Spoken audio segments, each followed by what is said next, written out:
Hey everybody, welcome to episode 4, and here's your minimizing update. Trying to live a minimalist lifestyle. Here's kind of what I have going on. I recently just went through my clothes again.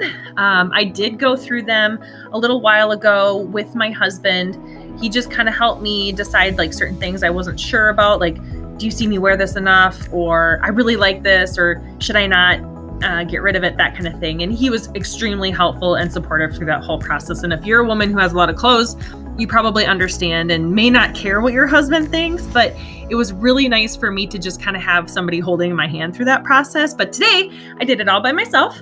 I kind of multitasked during the process. I was kind of folding laundry at the same time as going through my own clothes.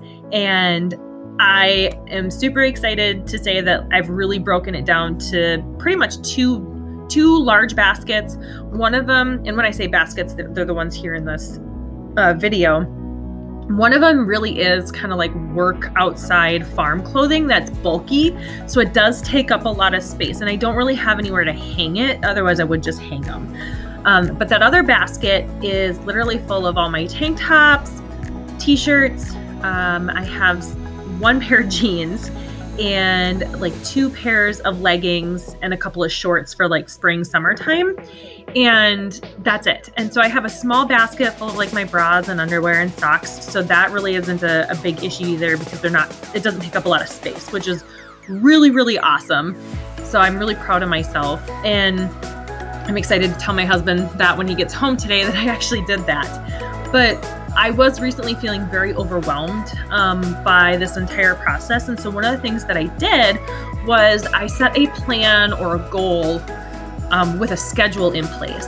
So like this weekend was to go through my clothes. And I also plan on going through, and since I did it early, I plan on going through my boys' room this weekend. And next weekend, I plan on going through my daughter's room, because they all have clothes and toys that they need to get rid of.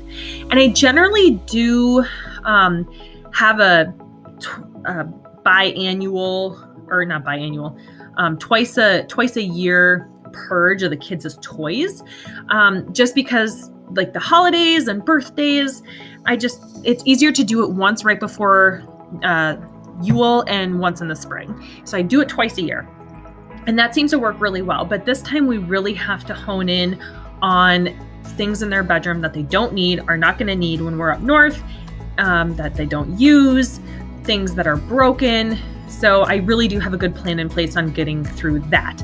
I have also included things within the schedule to go through like my kitchen, go through my craft/work stuff. And I also have a plan to go through like my bathroom, because I have like makeup in there that I don't wear, or things that are electronical that I'm not gonna be able to use up north anyway, because I'm not going to have electricity. So I have this plan set in place, and obviously there are some things that I do need to use now while I have it, but as soon as we plan on getting closer to being up north, I'm not going to use it anymore. So I do have some steps in place with a nice schedule.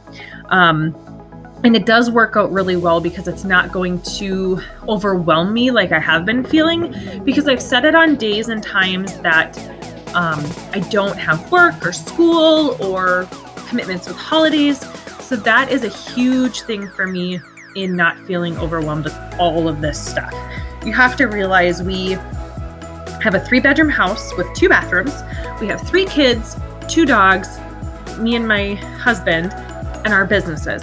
So, and our businesses actually have materials that we need. And so that alone takes up a lot of space. And we homeschool.